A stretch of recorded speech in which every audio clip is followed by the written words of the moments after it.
दोस्तों, नवाज शरीफ की पाकिस्तान आने की खबरें वायरल होने के बाद जनरल आसिफ गफूर इमरान खान के हक में खुलकर सामने आ गए हैं और दोस्ती का हक अदा करते हुए, जैसा कि सभी जानते हैं कि जनरल आसिफ गफूर शुरू से ही इमरान खान की हमायत करते हैं, लेकिन इस बार जनरल आसिफ गफूर ने खुलकर इमरान खान की हमायत का ऐलान कर दिया है। इस हवाले से जनरल आसिफ गफूर का मुकम्मल वीडियो बयान आपके साथ शेयर करने से पहले वो एक उर्दू का मुहावरा है कि बेवकूफ़ दोस्त से अक्लमंद दुश्मन बेहतर होता है।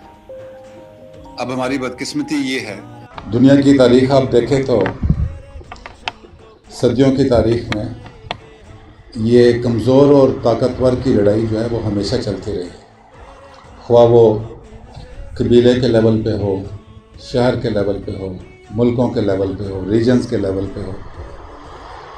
ये पावर ऑफ स्ट्रगल है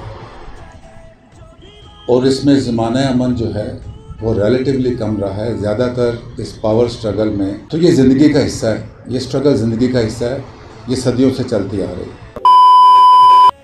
दोस्तों, जनरल आसिफ गफूर ने कहा कि पाकिस्तान के सबसे बड़े सियासी और ईमानदार लीडर को हमने अपनी अना और फायदे के लिए कैद कर रखा है और दूसरी तरफ पाकिस्तान के सबसे बड़े चोर नवाज शरीफ के इस्तकबाल की तैयारियां कर रहे हैं। हालांकि इमरान खान ने हमेशा अपनी फौज की हमायत और सपोर्ट की है। हमारे कुछ नादान ऑफिसर अपने थोड़े से फायदे के लिए पाकिस्तानी कौम और पाकिस्तान का बेहद नुकसान कर रहे हैं। मैं खान साहब का दिल से शुक्रिया अदा करता हूं कि इन्होंने अपने दौरे हुकूमत में मुझे मुकम्मल सपोर्ट किया और हमेशा हक पर खड़े होने में मेरा भरपूर साथ दिया है। अब टाइम आ चुका है कि अपने प्यारे मुल्क पाकिस्तान के लिए मेरे साथ साथ पाकिस्तानी अवाम भी इमरान खान के लिए खुलकर सामने आए और आवाज उठाए। दोस्तों, इस हवाले से अपनी राय का इजहार कमेंट सेक्शन में दें। वीडियो अच्छी लगे तो लाइक करें और इस चैनल को सब्सक्राइब करें।